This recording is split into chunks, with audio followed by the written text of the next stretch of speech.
Hello, everyone, and welcome to the CoROM podcast. This is where academic medicine meets remote, austere, and resource-limited areas. Welcome back to the program. This is Aebhric OKelly. This week, we are with Daniele Manno, who is a graduate of our remote paramedic program. Daniel, welcome to our program.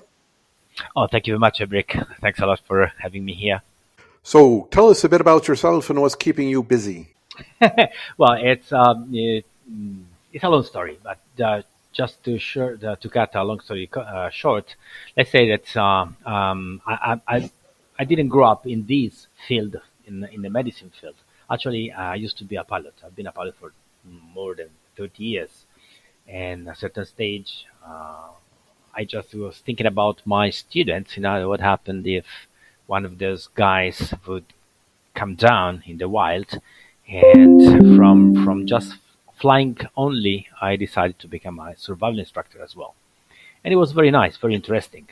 But even there, you find out that surviving only is not enough, because if you get injured, then it's quite a big of a problem, especially in the wild. So some 9 years ago, I started to study medicine. So at the early age of 50, I was found for medicine. And from there, it's history, because then I found out about the college, and here I am.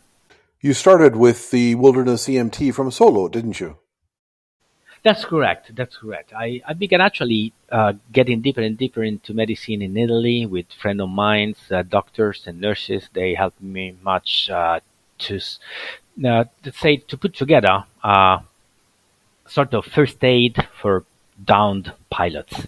But then, of course, I realized that it was not enough. So I just searched around, and I found out of this very interesting Wilderness Emergency Medical Technician course at Sola in New Hampshire. So in 2018, I went there, and I stayed there for 4 weeks full immersion course, which was very, very interesting.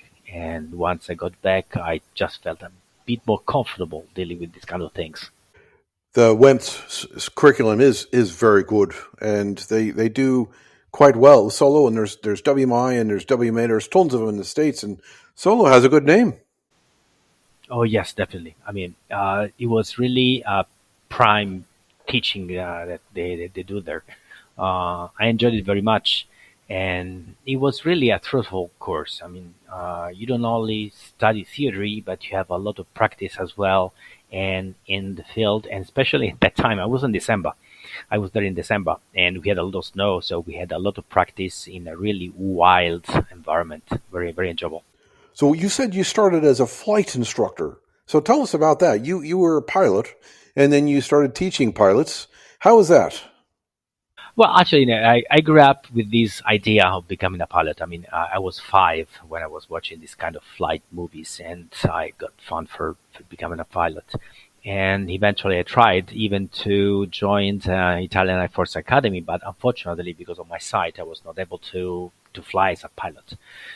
So I joined a sort of, let's say, less important course. I don't know which is the name in English, actually. So instead of doing a career, I went for a complementary officer course. And I was in the Air Force as well, but it was not flying. So it was not what I really wanted to do in my life. So I went out of the Air Force, and suddenly the Italian airliner, Alitalia, at that time was searching for pilots. So they sent a lot of letters to all the ex-officers. So I just replied that I wanted to try, and I was on training for 1.5 years about with them. And unfortunately, when I was almost ready to be employed, they cut all the hirings. I found myself to have some experience, but without any job. And I decided to go to the States just to keep on training. And the period in the States was really nice. I was flying helicopters, single and twins, and I got IFR rated, and eventually I got also a certified flight instructor in the States. Then suddenly, Alitalia decided to hire again, so I came back to Italy, and there was another bad stop, because when I got back, they already hired enough personnel. So once again, I was there waiting for something that never happened. So I decided just to carry on with my flight status as anything I could have done there at the time. It was flight instructing. So I began to flight instruct in Italy, and it was a really nice period. Also because it allowed me to meet a lot of people, and even for a period of time, like 7 years, I was not only a flight instructor, but even a aviation journalist with an important Italian magazine. It was a really amusing time. I flew a lot of things, and it was okay, I tell you, till when I decided just to do something more because I was just worried about what could have happened to my students just in case. So that led you from flight to medicine. Yes, through survival, because there was this step between the first and the second. So initially, I thought that survival stuff could have been enough, and then realized that it was not enough actually. So I enjoyed surviving a lot. I held a lot of courses, and it was very very nice. But I was still missing something, and that something was just medicine. So where did you start your survival training? Where did you learn? What are some of the courses you went to? Actually, it was all in Italy. We have an Italian federation, Italian Survival Federation, which is quite, let's say, old because it dates back to the late 70s, early 80s. And I just followed their courses. And I went through all the training, one step at a time. And I finally hit the last step, which is advanced master survival instructor, which is nice, okay, but still, I told you, I mean, you can survive as much as you want. You might be able to light a fire, to build a shelter, but if you get injured, it's not enough. I agree. There is a big push for bushcraft, but a lot of them miss the really intricate need of learning at least bushcraft first aid or wilderness first aid. Yes, yes, that's correct. Also, because once you are out there, you realize the protocols are really different from those to which we are used in the urban environment. And I mean, I've been in the Red Cross, Italian Red Cross, for as much time as I was flying because I've been volunteering the Red Cross for almost 30 years. But even there as a rescuer on ambulances, you realize that what you're doing there is not what you should do once that you are in the wild.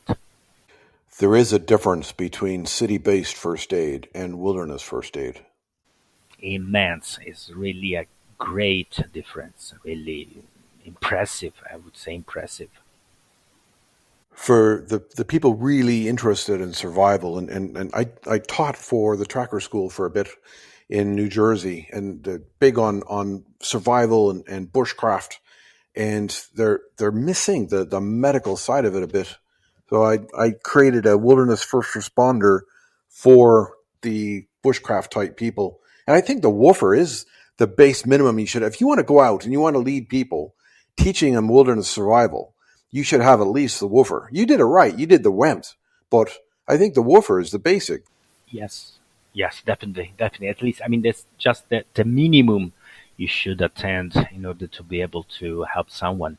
And in fact, at the moment, the majority of people who come to my remote life support courses are actually wilderness guides, people who bring other people into the wild because they realized how much that it is important. You're talking about a remote life support, Daniel. So tell us what is that RLS? What is the program, and what are you teaching in your remote life support? It's cover a wide array of situations, and we divided that into two different courses, first and second level. In the first one, you go covering the basics, and of course, you are talking about basic life support with, of course, classical CPR, but without the AD, of course, because we usually don't have that in the wild. And then we cover a lot of traumatic situations which they go from, let's say, simply among brackets, simply bleedings to bone breakers and joints and other muscular problems.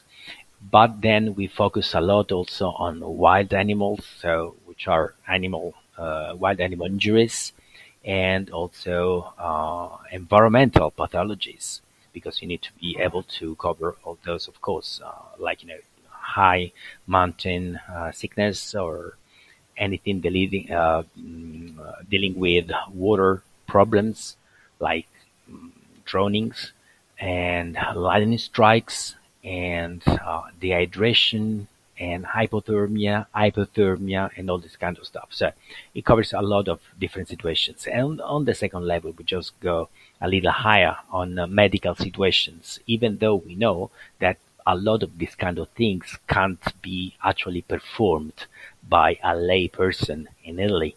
So what I usually say that, I teach you a lot of different techniques. Let's not call them only protocols. But then, of course, it is up to you to understand and to decide if you can apply these kind of techniques, because some of them for a lay people are not allowed in Italy. But still, a lot of these guys also go abroad. So, you might find yourself to be up on the Himalayan mountains. And in that case, the question is always the same. Are you willing to do something, or you are scared about legal problems? But then we used to say in Italy, sometimes it's better to have a bad trial rather than a nice funeral. So I remember saying it's better to be tried by 12 than carried by 6. yeah, it makes sense, definitely. How long is your remote life support course? They last 2 days each course. So we're talking about 16 hours each course, so 32 hours in total. And then, of course, they are not as good as 1 week in a row, but unfortunately, in Italy, it's quite difficult to run these kind of courses. We are not like in the States, or at CoROM, where people is able to take 1, 2, 3 weeks or more to attend a course. So I have to go, let's say, I have to be able to meet, which are also the client's needs. So therefore, we just decided to cover the most important issues, and then of course, we leave room for other kind of courses. Like I invite often to keep on their training, maybe with quorum or going to the States according to what their willings are. The 2-day courses are great, especially since they build on each other. It's a stepwise approach. When I was running Remote Medicine Ireland, we did the same thing where we would do a 2-day wilderness first aid, and then they would come back and do another 2 days of wilderness advanced first aid, or there was the rec courses, the remote emergency care courses that are 2 days each. It works because they only have Friday and Saturday, or Saturday and Sunday. Yeah, yeah. Most of them is just like that. And of course, say again, we cover the basics and the most important issues. Then, of course, I always try also to put some curiosity into my pupils, because curiosity is actually the light that you have to pursue in order to be able to get deeper and deeper into medicine. Just don't stop at the beginning, because you have a whole world to discover. And the more you know, the more you are able to help others. That's the point. That is a really fascinating thing about teaching, isn't it? Is just cultivating that passion in the student to like medicine. Yeah, definitely, definitely. I have I have in my short career some very nice awards. One of those is having been able to lead a couple of guys into medicine. I mean, for real, into university. They decided to pursue a university degree in medicine because they enjoyed my courses very much, and they understood the importance of this kind of activity. So that's one of the things I like most. That is fantastic.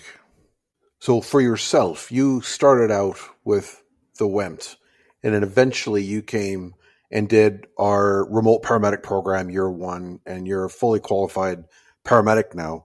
So what was your thinking on that? What was your thought process? Did you look around to see other paramedic programs available, and why did you choose the college?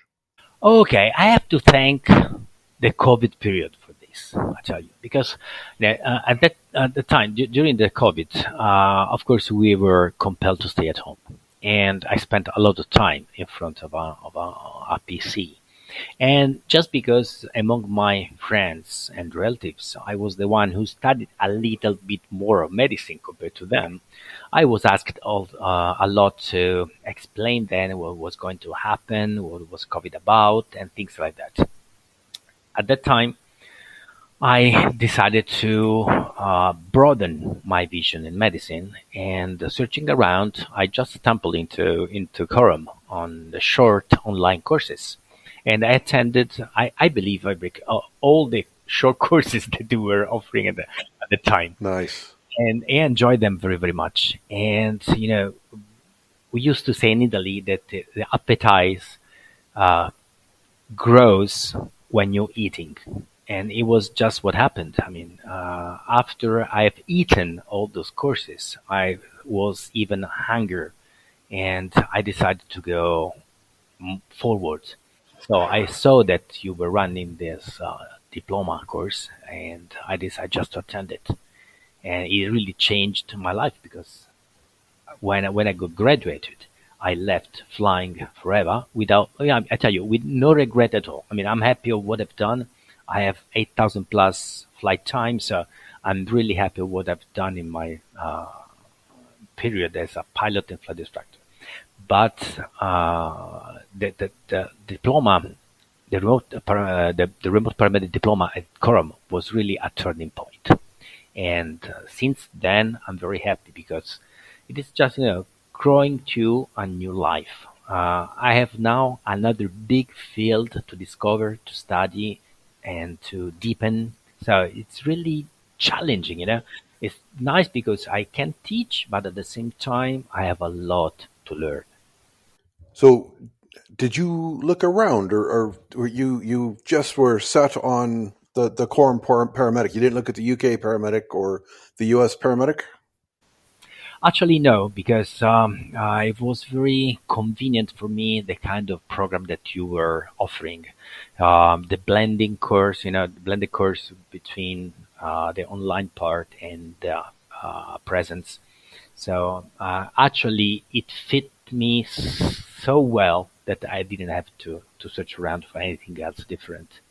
I just trusted you actually because after the line courses, you bought me 100%, and I just wanted to go ahead with that. Where did you do your clinical time?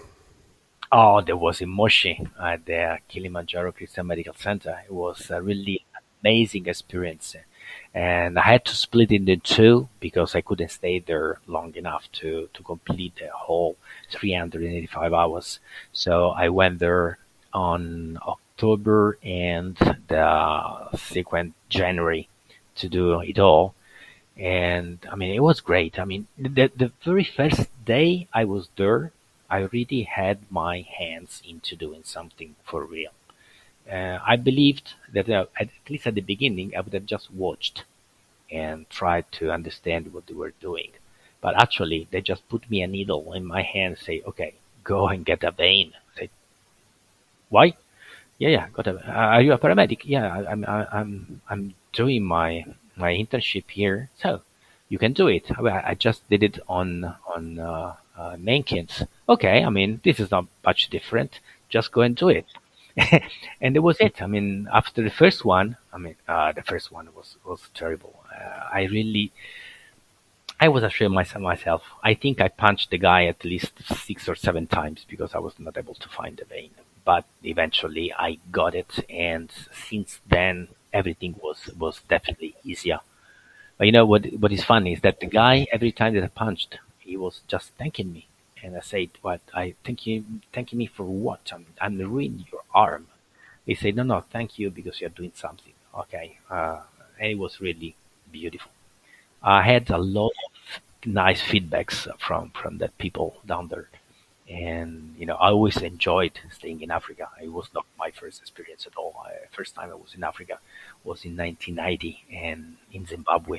I went to Zimbabwe other 8 or 9 times, and I went to Kenya other 6 or 7. So I got to know a lot of the African mentality and African customs and habits, and I really enjoyed that place. But living in Moshi and having the opportunity and the possibility to do something for them was great. And the doctors and nurses, I mean, they've been fantastic. So helping, I had no problems in doing anything. They were able to explain everything so clearly, and they had me to do a lot of different procedures. Some of those, I mean, I couldn't perform them in Italy. It would be illegal for me, but there it was great. I had a lot of surgical different techniques learned, and I was able to. Well, I did not intubate, but I did thoracostomy and I did paracentesis. I mean, a lot of really invasive procedures. So it was something that you bring home a lot from that experience. I've looked all over Africa and Asia for teaching hospitals like that. Then I landed in Moshi, and KCMC is just different. They really are passionate about evidence based medicine, and so many other hospitals, district hospitals I've been to, are shocking to say the least. But KCMC, the doctors are trained at Duke or Charité in Berlin, and they know the best way to do things. They know the current research, and they are very happy to have you and our students come in because you help them, don't you? You're taking some of the load off of their hands. Oh yes, definitely. I mean, I remember during my second period there. Eventually, sometime I was completely in charge of small surgery because the doctor just taught me few procedures and then he was able to do something else while I was just doing these procedures by myself. And it was incredible, really incredible. And they are so supportive.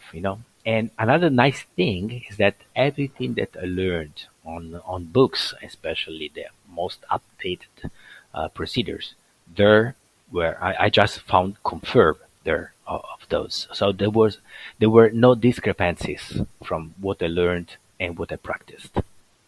And how many patients do you think you see in a 12-hour shift? Well, averagely between 4 and 8. Yeah, yeah, I would say that. And one of the things you can be sure of is that every day you will see head trauma. So yes, I mean, they drive on a motorbike without helmet, sometimes two, three, four on top, and accidents happen. You can't do anything about it. And almost every day we had a head trauma, and you get very keen on a trauma when you are in Moshi. So everything that is dealing with trauma and cervical spine and spinal injuries, all these kind of things are very common. So you get a good experience on those. So you are seeing a lot of medical, and you're also seeing a lot of trauma. A lot of trauma, yeah, yeah, a lot of trauma. Medical, not so much. Well, sometimes I supported in taking parameters, recording parameters and things like those. But of course, because of my um, main interest, I was much more after trauma. Even though I spent a whole week in the, I don't know what it's called now, I just forget which is the proper name, but uh, the burn, what do you call the place where you have the burned person? Yeah, the burn ward. Yeah, The they burn have a ward. separate ward. Yeah, you spent Yes, a yes. week there. Yes, Wow, almost a week, and it was impressive. fantastic learning. Well done. Yeah, but terrible, terrible. I mean, the most uh, terrible memories of the period were just in the bad word, That is especially a when challenge. yes, and especially when you have child around, children Mm. around. Yeah, also because not everybody survived, and of course, there were not that many, so you remember each and every of those, and it was not nice. It was not nice, and it taught me a lot about birds. So I may simply declare that birds are the worst trauma I could ever deal with. Uh, I don't like that. Yeah, burns are definitely a challenge. Did you wind up giving a lot of ketamine? Was that the drug of choice? Oh yes, I mean, especially when we had to clean the barns. I remember there was a lady, 30 something. She was mentally not okay, and she stumbled over a fireplace in the village, and she had something like 35% or more of her body with third degrees burns. And in order to clean those burns and to wash them and to detergent, disinfectant those burns, we had to inject ketamine. And incredibly, the lady, even with 3 doses of ketamine, still cried and screamed because burns were so painful. So you realize that when people say, oh, third-degree burns, you don't feel them because you got all the nerve um, burns as well. It's not true. It's not true at all. Third-degree burns. It is definitely one of the most challenging wards to work in. And going back to small surgery was just much much easier. I tell you, it was completely different. And then, are you currently working as a paramedic anywhere? No, because in Italy I do not exist. I often joke about this. We have no paramedic figure in Italy. We have rescuers, which are lay people, so they can't do almost anything. Then we have nurses and doctors. But when I had to decide which kind of career I had to pursue, of course, I just took doctors away because I was 50. I would have finished my university at 62, so you can imagine, no, no, no, nonsense. And I didn't like much all the program about nurses because, of course, you have to do everything. While I'm interested in first aid only, I'm interested in trauma. What you have, you have to do in the first minutes or the first hour to save people. So I even waived the nurse studies away, and what remained was the paramedic studies. And of course, I had to decide: do you want to do paramedic abroad, or are you happy with just teaching? And because after a lot of travels around, I decided to teach in Italy, even though I can't practice. Instead of going abroad and being able to practice, but I'm happy like this way. I'm quite happy. Are there ambulance nurses in Italy, or who's on the ambulances? We have three different kind of ambulances. We have the basic one, which are the crew is just with lay people, rescuers. Then we have the nurse ambulance and the medical ambulance with doctors. So it depends on where the ambulance are positioned. So they try to cover more or less everything with what they have. Where we have only the basic ambulances, usually we have a doctor available on a medical car, which can reach the ambulance just in case. But of course, they in Italy they talked much about putting the figure of paramedic, but I believe that it will not happen in a short period because it would mean to change a lot of situations. And incredibly, doctors are not really afraid of having paramedics around. It sounds more like nurses are more afraid to have paramedics around, even though there is a nonsense because a lot of nurses don't want to go on ambulances. So, paramedics wouldn't go into hospitals, so there would be no conflicts about this. That's what I hear in Malta with the emergency nurses who are masters level. They're fantastic. But any discussion about having paramedics and the nursing unions come in and start having a wee bit of a ruckus. Yeah, well, that's the same in Italy. That's the same in Italy.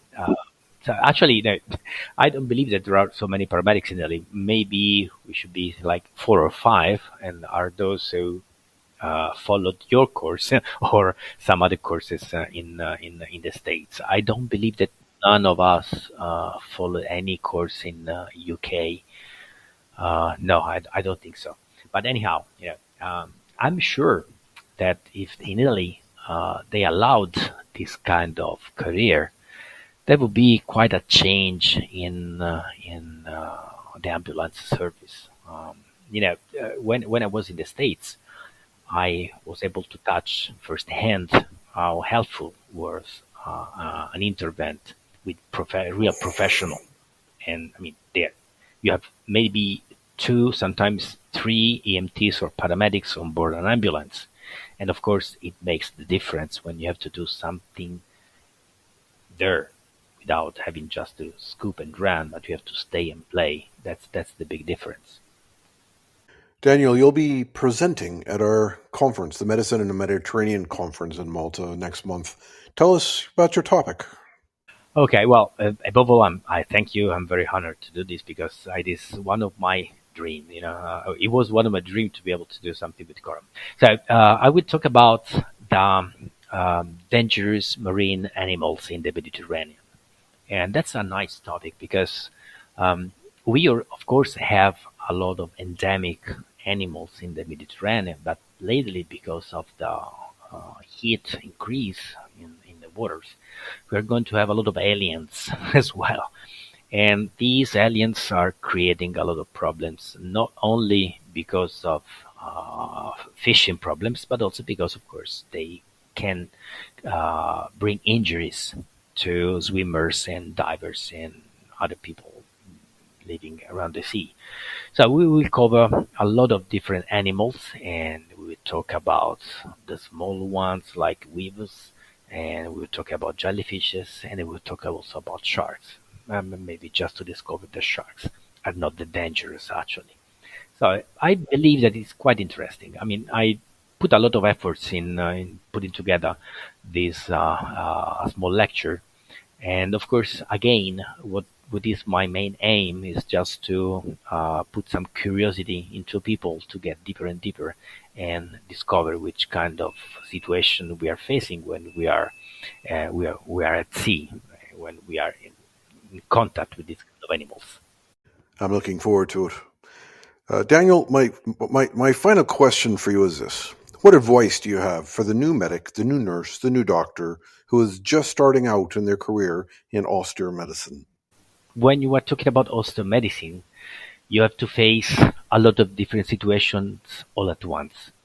So be broad-minded, broad-minded, because really you have to see things on different perspectives, and that's what maybe also really captured me. It is not inline procedure, but it's something that you have to attack from different point of views.